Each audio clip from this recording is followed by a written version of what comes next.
Mm. Hello, everyone. Uh, in gratitude for being here and being able to share this time and this conversation with you, no doubt. Uh, Hurricane Milton just hit the southwest coast of Florida last night. I think it was before midnight. I'm not exactly sure when it hit. I ended up evacuating because although I've lived in Florida my entire 60 years, this one scared the heck out of me. So, although I was planning on staying, uh, I decided to go with the kind of the last minute there. Um, Although I was prepping for the possibility the entire time I was prepping for a hurricane. So I was also setting things aside in case I needed to leave, because honestly, you didn't know what was going to happen anymore. You don't know the whole what's going to happen. So I had everything set aside in case, and we decided to do that. So I am blessed to be back, and um,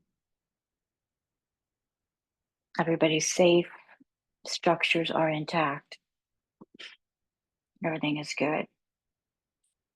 Few things. One, you learn a lot, man, when you're doing stuff, right? When with these things, these experiences that Mark Nepo's been talking with us about um, lately. He's been talking with us about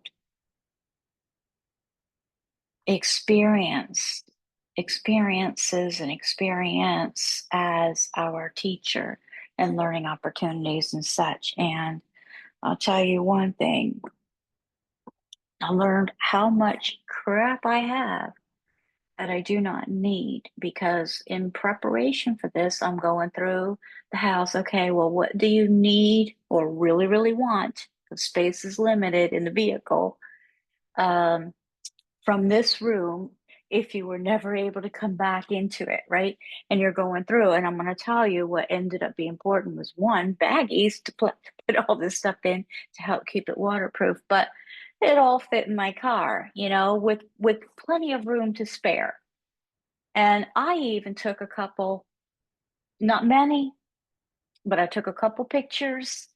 I took what I took was very interesting too, which is very cool observation factor out of all this. One of them was the book that we're reading, which I thought was wonderful, but just always a lot of learning opportunities. And I'd imagine the more devastating, probably the more opportunity. But for God's sakes, I certainly want to go through more to learn more. By no means, no stretch of imagination at all. Our beloved Heartwood took some damage. Um,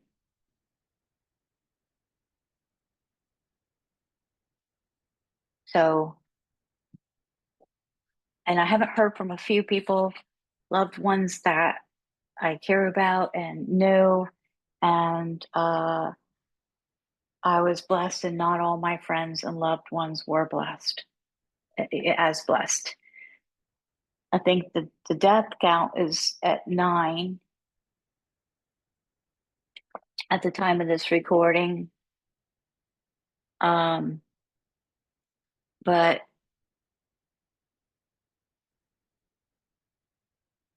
so I didn't do the reading yesterday. And that's the first time in 2082 days that I hadn't done the reading. I had done a reading every single day for the past 6 years. And almost 6 years. January, it'll be 6 years. We're in our sixth year. So that would be our sixth full year. January 25, we would begin anew, but I'm not doing a daily anymore. This is the thing. So I realize, honestly, that it's okay if I don't, excuse me, do one every day. Um,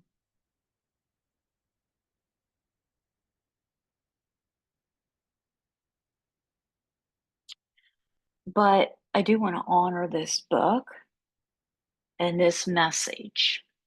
And so it is, we are definitely going to complete this year. Enough of my rambling. I just wanted to um,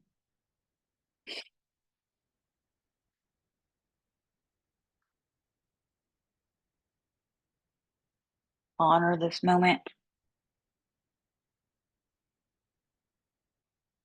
and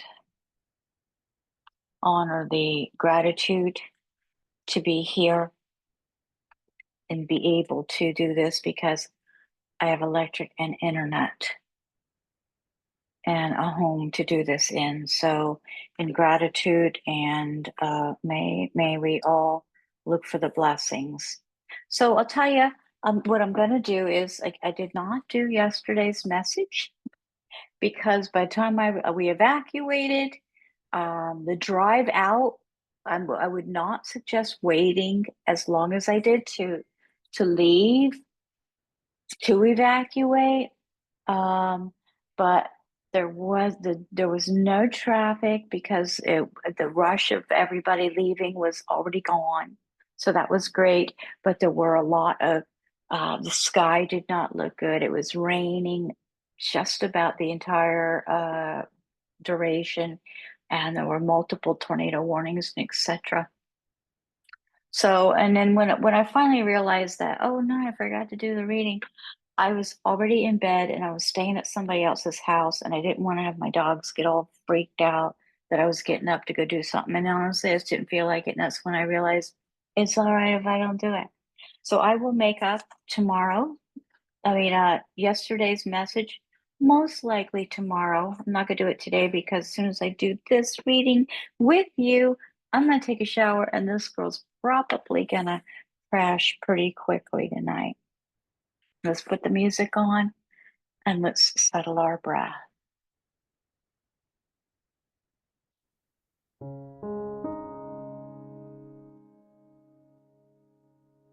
There we go.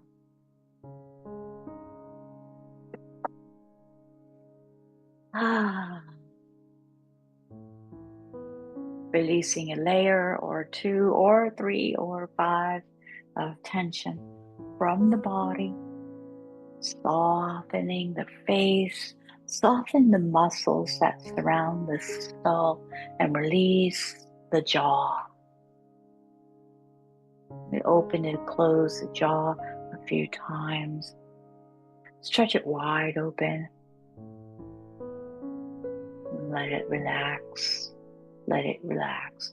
Shoulders down, away from the ears. And let's take them to the back a little bit and feel the chest open up and invite a beautiful deep breath of fresh oxygen.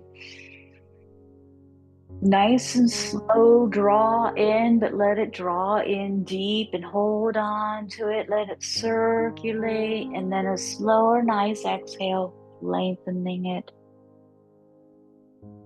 And you don't have to breathe in right away. You can wait till the body feels ready to breathe in another breath, but let it to draw be nice and slow. And then you'll feel it come on in and you're done, but let it hang out up there until the body feels ready to let it out.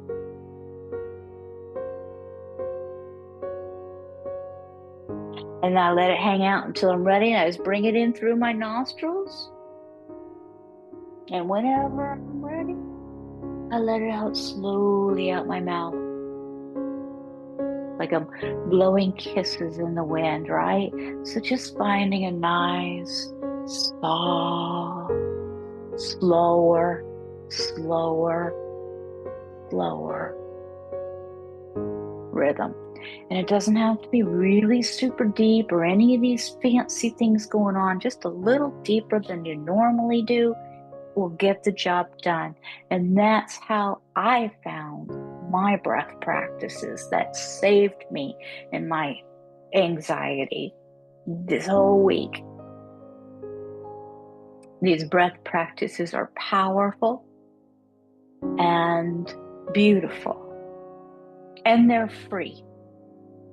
And you could do it anywhere at any time, barring any kind of breath challenges.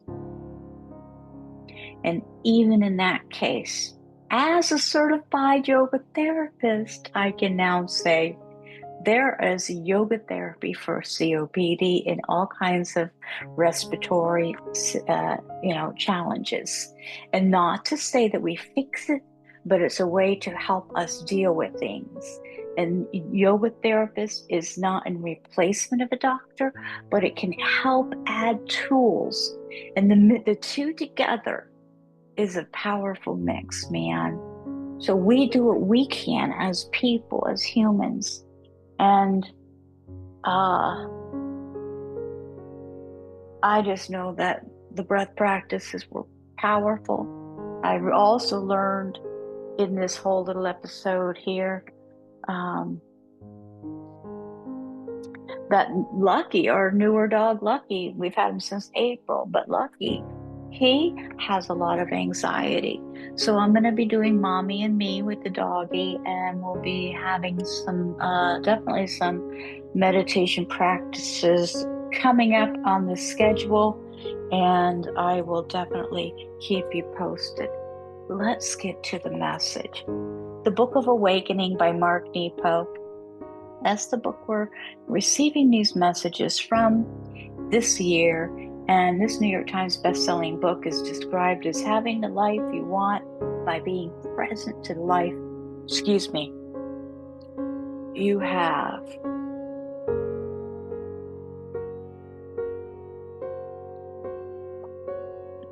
And the message we're offered today, this day number 2083, is titled Talent.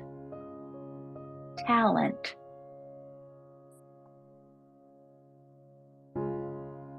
It is the world that is enlightened, and we who are intermittent. It is the world that is enlightened, and we who are intermittent. Like radios, we struggle through our static to receive wavelengths that are always there. Let me repeat that for me, for you too, if you want to grab it and listen. But I definitely do. So like radios, this is frequency stuff we're talking about. Like radios, we struggle through our static to receive wavelengths that are always there. And being human, we are unable to sustain the clarity necessary to apprehend the magic inherent in everything. So we vacillate from the extraordinary to the ordinary, time and time again, and most of us blame the world. So it's not surprising then that though we feel intermittently gifted, our gifts are ever present. For if enlightenment stems from a clarity of being, then talent is no more than a clarity of doing,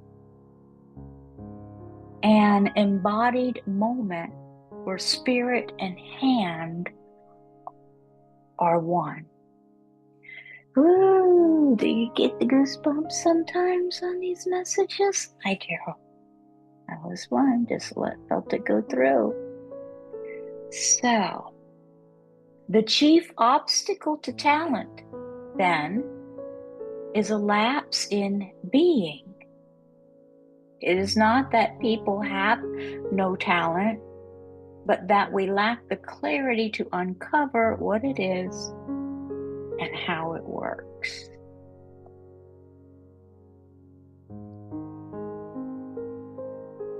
Talent, it seems, is energy waiting to be released through an honest involvement in life. But so many of us check whether we have power with the main switch off, the switch being risk, curiosity, passion, and love.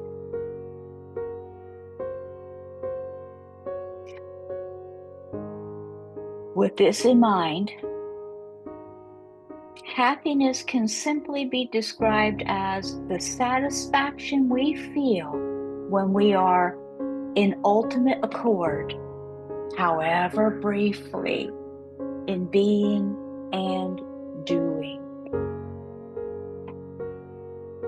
In those unified moments, our purpose is life, and our talent is living in its most immediate detail, be it drying the dishes or raking the leaves or washing the baby's hair.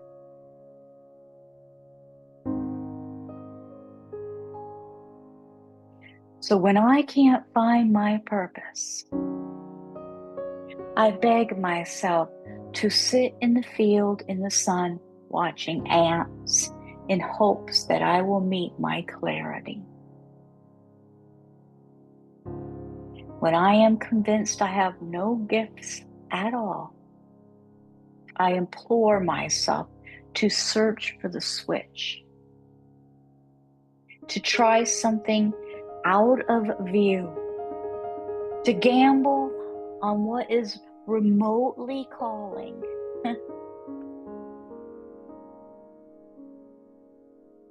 When I lapse between comments, I try to watch fish swim and hear birds glide while I trudge out of sync. And in a tremor of faith, I know if I don't try at all, it will all return as surely and swiftly as light fills a hole. Ooh, mama. Wow.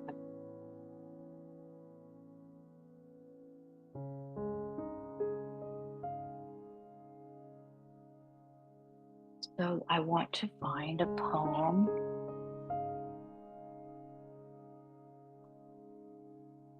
by Rosemary. Let me see here. I think it's called Between Calls.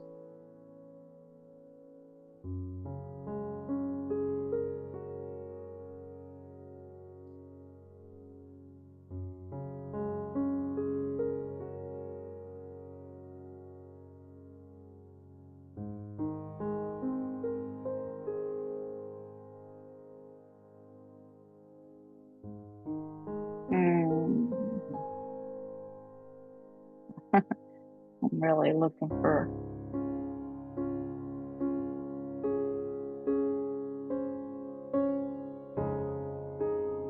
bear with me.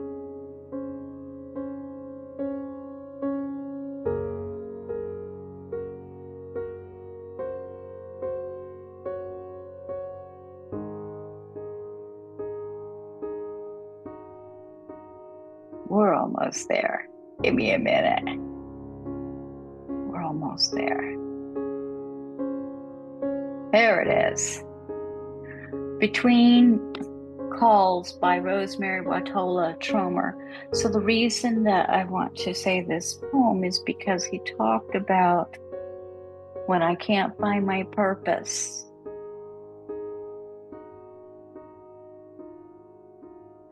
I beg myself to sit in the field in the sun watching ants and hope that I will meet my clarity. What do you do? Because we all find ourselves in that situation from time to time. What is your go-to? When I am convinced I have no gifts at all, I implore myself to search for the switch, to try something out of my view, to gamble on what is remotely calling. When I lapse between comets, I try to watch fish swim and hear birds glide while I trudge out of sync. And in a tremor of faith, I know if I don't try at all, it will all return as surely and swiftly as light fills a hole. But when we are out of sync, so that's why I want to share this poem by Rosemary Watola Tromer, titled Between Calls, Calls, Between Calls. I walk out the door and I lie on the ground and I let the earth hold me. I let the sun soak me. Let breath do what breath does.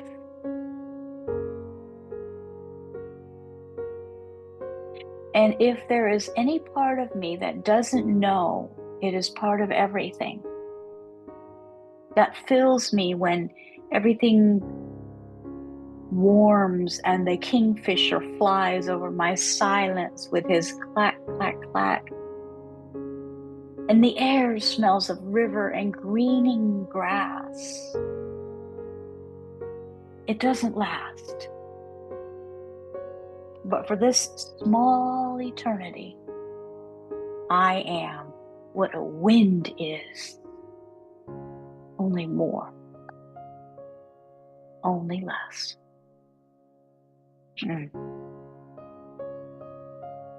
I love that poem. So today's meditative exercise that we are offered asks us to center ourselves and bring to mind the last time you experienced your being and your doing as one. It might have been while shoveling or gardening or listening to music.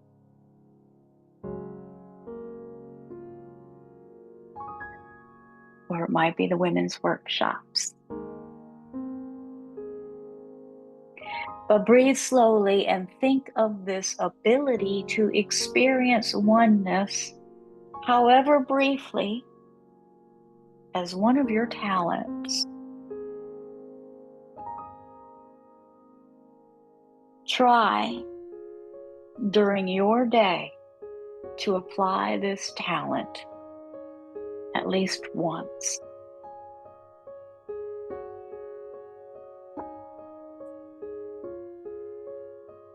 In gratitude, Mark NEPO.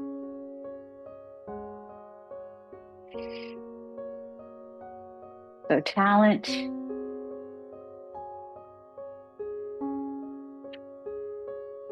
is our expression. Energy waiting to be released through an honest involvement in life.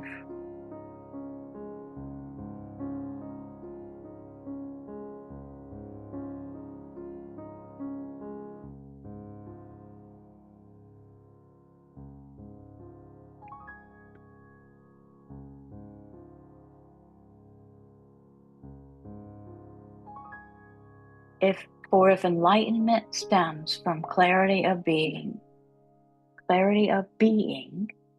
then talent is no more than a clarity of doing.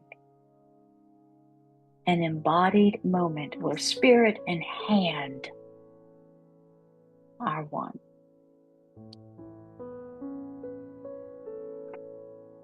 Wow. And gratitude for you, for me, for life. See you tomorrow. Namaste. Namaste.